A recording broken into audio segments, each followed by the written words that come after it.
Ayan. Di ba, tabibing? At saka, ano, yung pork, kasi wala masyadong flavor, asin at ano lang, paminta. Hindi mo kailangan ng maraming flavor dyan. Kasi, yung lasa niya, kailangan malasahan mo talaga lasang baboy.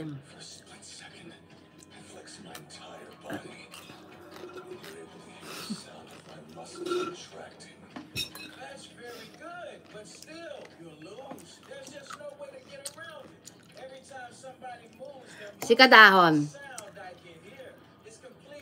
Si Kadahon, ano, second demotion ni Kagawad. Pag may sinabi si Kagawad, second demotion siya. Ayos din to eh. O, nasanik. Oo, tabibing.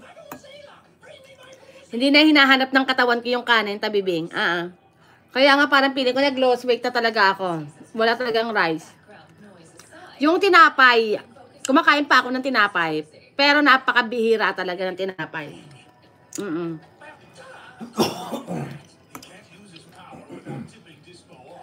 Tamachan, let's eat! Sweetheart. What? Are you tired? Starting to get a little tired, yeah. Ano, getting ready. Are you gonna take a bath? Well, I need to do the dishes. Yeah, I did already. We're already done? Yeah. Okay, because I need to get my turkey in the sink then. Mm-hmm. And I still need to cover these pies, but I'm waiting for them to get cool enough to Yeah. cover. I'm done. I did the dishes.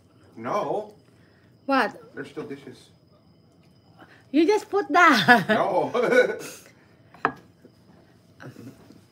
No, those have been there. Okay, I just need this side of the sink. Tabibing? Alam mo, tabibing, in first 3 months, mahihirapan ka na walang kanin.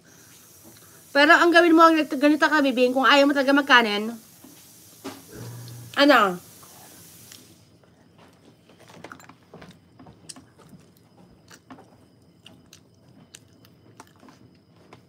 Di ba pag ano ka, di ba pag kumakain ka ng kanin, ilang cup ba? Di ba half cup lang?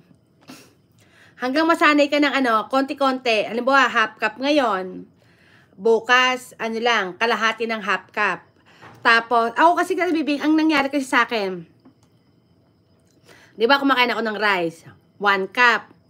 Tapos hanggang sa, ano na, half cup, hanggang sa naging 3 kutsara, hanggang sa naging 1 kutsara na rin kinakain ko, hanggang sa tinitikman-tikman ko na rin siya, yung pakurot-kurot, ginaganyan-ganyan ko siya.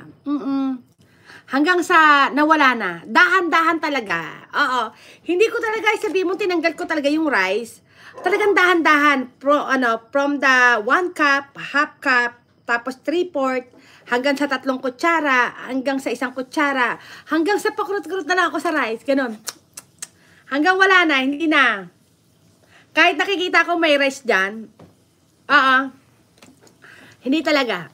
Hindi ako natutukso. Basta ang gawin mo, meron kang pamalit sa rice. Etong pipino ko, ito yung pinaka-rice ko. Basta may gulay ka o kaya prutas, yun na yung pinaka-rice mo. You have to have something beside the ulam. Kasi yun yung parang pinaka-vision mo ng kanin mo eh. Ayan. Francisco Antonio Ramirez Garcia, yung cereal masarap diyan sa United States of America. O, di ba?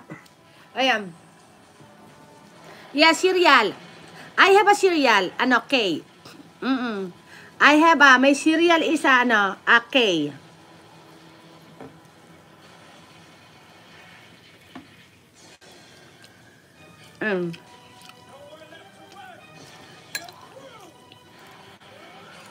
Ayan, kagawad, ang inunguya ko na.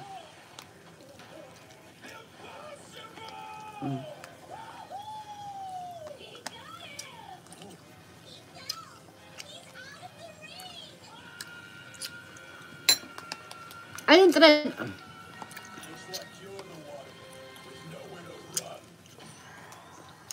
Ayan. Asap ng lechon mga kapitbahay. Sobra.